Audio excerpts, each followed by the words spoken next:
Welcome to another show. Today, we're going to look at the top 10 Klingons in the Star Trek universe.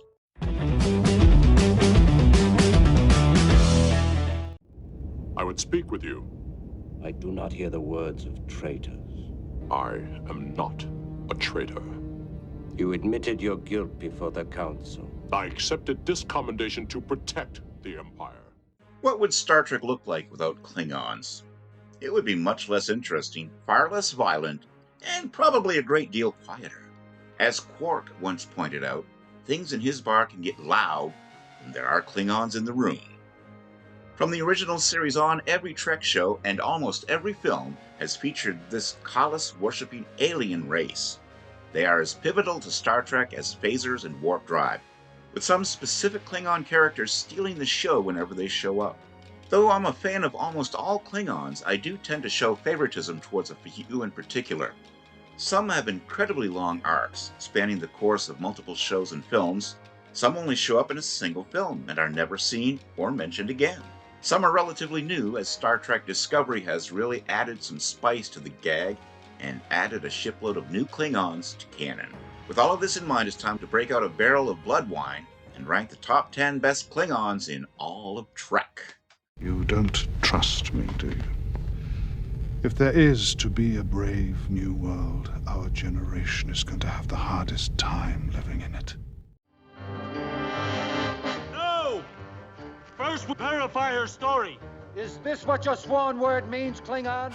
Now we're talking about Cross, another underrated Klingon from the original series played by Ty Andrews. The next man who raises a weapon destroys all of you. You and your primitive knives and your weapons. I'll teach you what killing really means.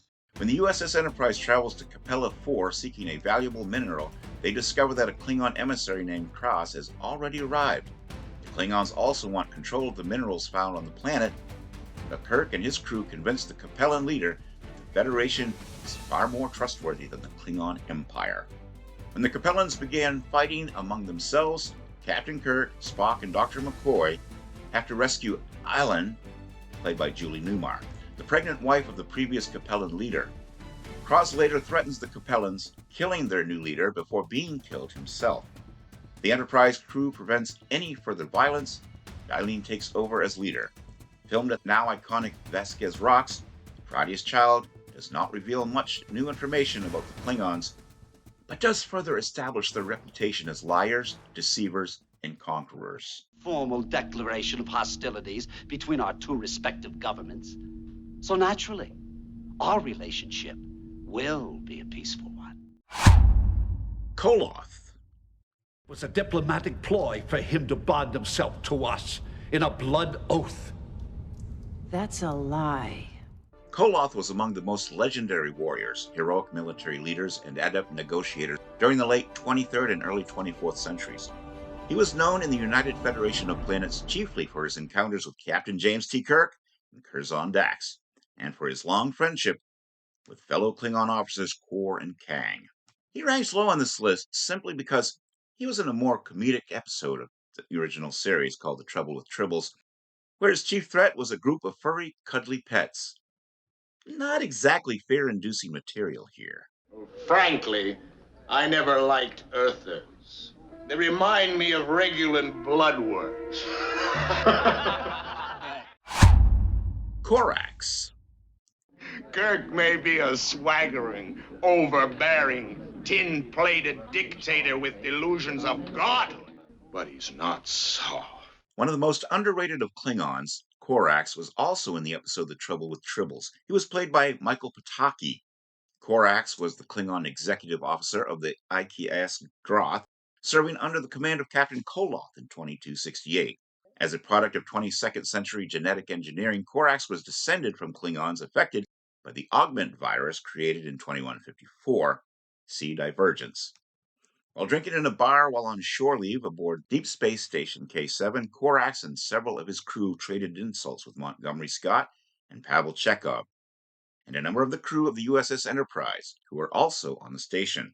The insults, including calling Captain James T. Kirk a Denebrium slime devil and calling Enterprise a garbage scow, eventually ignited an all-out brawl between the Starfleet and Klingon crews. To be or not to be? That is the question which preoccupies our people, Captain Kirk.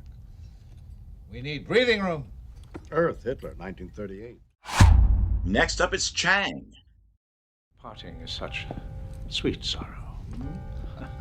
Captain, have we not heard the chimes at midnight? Dr. McCoy would pay real money for this guy to shut up. The Klingon who just won't stop quoting Shakespeare ends up being endlessly quotable himself in Star Trek VI, The Undiscovered Country. Christopher Plummer sinks his pointed teeth into the role, devours half of every set that the character walks onto, and the result is joyful. Clever, deceitful, and full of brilliant line deliveries, perhaps Chang's best scene, and one of the best scenes in the film, is when he prosecutes Kirk and McCoy. Plummer soars as he hammers these two again and again, screaming when necessary, and then taking things down to a whisper when you least expect it. He may barely have ridges on his Klingon head, but Chang was the Klingon that taught us that in space all warriors are cold ones. Sadly, he heard the chimes at midnight. Not to be. Why would you accept dishonor to protect Duras? His family was too powerful. Now we're at Gowron. To expose him would have split the Empire. Instead, the Council chose to blame my father. The Council knew? Played to an utterly intense level by the always reliable Robert O'Reilly, the Chancellor of the Klingon High Council has been a frequent adversary and reluctant ally for many of Star Trek's most prominent officers, most notably to Commander Worf, as well as Captain Picard, Captain Sisko, and General Martok. His ascension to the Klingon High Command resulted in many seminal Trek moments, including Worf's reversal of family disgrace to the House of Mogg, the outset of the Klingon Civil War, and one of the best Trek battle scenes ever put to tape in the assault of the Klingon fleet on Deep Space Nine during the Federation-Klingon War. Gowron was perhaps the most ominously portrayed Klingon in all of Star Trek history. Emergency power! Ghostbusters! Now we're at Kruge. Why haven't they finished us? They outgunned me 10-1. My lord, the enemy commander wishes a truce to confer. Put them on screen. Trekkers inherently know that the third cinematic outing for Star Trek's original series crew had its share of criticisms, but few of them centered on Christopher Lloyd's ruthless commander Kruge. In seeking out the Genesis project to use as a weapon of mass destruction, Kruge managed to do what few former Klingon adversaries did, not to one Captain James Tiberius Kirk. He hurt him, but good. Not only forcing Kirk to use the self-destruct mechanism to destroy the original Enterprise, but also ordering the death of Kirk's son, David, to prove his resolve. Lloyd delivered a tongue-in-cheek yet intense foreboding performance as a determined and unmerciful Klingon commander. Comfort, relaxation, being at ease. It is not the ship of a warrior. Coming up on Kurn. Find you to be a capable Starfleet officer. A credit to your ship. Appearing on Star Trek The Next Generation, Kurn was pivotal to the ongoing Klingon drama that consistently went down on that series. When Worf, played by Michael Dorn, discovers that Kurn, played by Tony Todd, is his brother, a chemistry begins between the characters and the actors that was fantastic to watch. Worf's decision always made things difficult for Kurn, most notably when he returns on Deep Space Nine asking Worf to kill him. Worf has indeed made things that bad for his brother. Part of Kurn's appeal is probably how great Todd is in the role. He relishes every word, every syllable, and makes Kurn into a character you remember. I am Worf, son of Mogg, House of Martok, son of Sergei, House of Roshenko. Now we're at Worf. Bane to the Duras family, slayer of Gowron. I have made some chamomile tea. Do you take sugar? Die-hard Next Generation fans, and particularly Worf fans in general, will be upset that he's not number one. But even though I love Worf, I can't bring him to top my personal two favorites. It wasn't an easy choice either. Look, this is using Screen Rant, Ranker, and other sites, but also my own opinion. For many Trek fans, there's no beating Worf when it comes to Klingons. We had 7 seasons with him on TNG. We got 4 more with him on DS9, and we had 4 films with him as well. There is a lot of support in the fan community for a Worf-centric spin-off show, with fans still spreading, "We want Worf," all over social media. I want that too. Michael Dorn created a Trek legend here. There can be no doubt, Worf, son of Mog, is as Klingon as they come. But he was raised by humans. He has the honor of being the first Klingon in Starfleet. And when we first see him in uniform on TNG, it's immediately clear that relations with the Klingons have changed in the 24th century. Through finding and losing a brother, redeeming his family honor, having a son and losing that son's mother, to falling in love and marriage, to losing that love, to deposing the Chancellor of the Klingon High Council, to being called everything from traitor to hero to traitor again, Worf has been through it. The one thing that he has always maintained throughout all of it is his honor, and that's enough for him. Honor and some serious badassery. Who else but Worf could take out a Borg with a Mecheth in 0G? Who else but Worf would even bring that thing out there with them? Worf is epic, legendary, and essential to Trek. I promise to never play Irving Berlin in his presence. You are now prisoners of the Klingon Empire, against which you have committed a wanton act of war. And now we're discussing Kang, back to the original series. I see they have finally given you the captaincy you deserve. Thank you, Kang. Do not let it end prematurely. One of the better third season entries is Day of the Dove, which brings us Kang, played by Michael Ansara. Kang began his long and illustrious Klingon career as an advisor for Captain Kirk in the original series. It was later retconned by Trek writers that he was in fact a product of 22nd century genetic engineering.